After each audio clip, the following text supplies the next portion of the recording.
Cours numéro 2, comment utiliser des ressources pour produire. Nous avons dit que produire, c'était transformer des choses pour en faire d'autres choses ayant plus de valeur. Alors soyons plus précis. Pour produire des voitures, par exemple, il faut des composants. Renault, Volkswagen, Dacia et Ford, pour ne citer qu'elles, ne fabriquent pas elles-mêmes leurs composants. Ou pas tous en tout cas. Il y a des entreprises qui le font pour elles. Et ces entreprises font souvent appel à d'autres entreprises qui font les composants de ces composants. Alors peut-être que vous en reparlerez de toute cette chaîne en terminale. Mais surtout, il y a un début à cette chaîne d'entreprises. Renault, Volkswagen, Dacia et Ford arrivent à la fin. Mais au commencement, il y a ceux qui utilisent et transforment les ressources naturelles. Et sans raisonner sur une chaîne d'entreprises.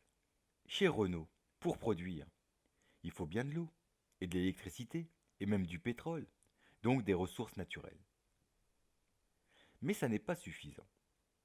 Il faut les transformer, ces ressources naturelles.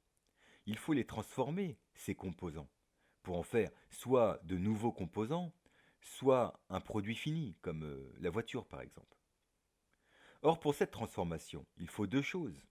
D'un côté, il faut des travailleurs qui passent un certain temps à travailler. On parle alors de facteur travail.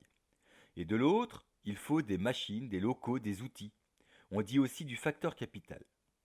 Le mot facteur, comme dans beaucoup de disciplines, veut dire élément de quelque chose, et non pas individu à vélo avec une casquette bleue. Le facteur travail est un élément du processus de production. On dira plus tard qu'il est un élément de la fonction de production, mais je dis juste ça en passant. Même chose pour le facteur capital.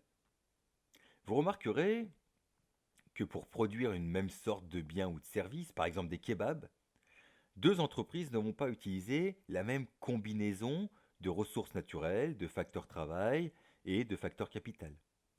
Il y a des entreprises de type industriel, il existe des kebabs surgelés, fabriqués de façon industrielle, et des entreprises de type artisanal, par exemple le vendeur de kebab à côté d'un lycée.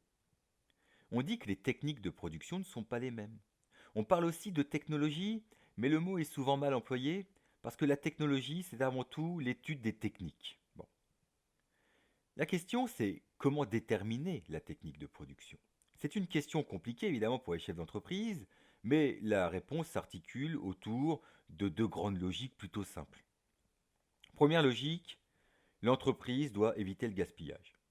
Il ne sert à rien d'avoir des matières premières, des composants et même des travailleurs ou des machines en trop. Pour l'entreprise, ce seraient des dépenses inutiles. Deuxième logique importante, l'entreprise, pour assurer le plus efficacement possible sa survie, l'entreprise donc doit choisir la technique de production la moins coûteuse. Parmi plusieurs techniques pouvant produire une même quantité de choses, l'entreprise devra choisir celle qui lui fait faire le maximum d'économies.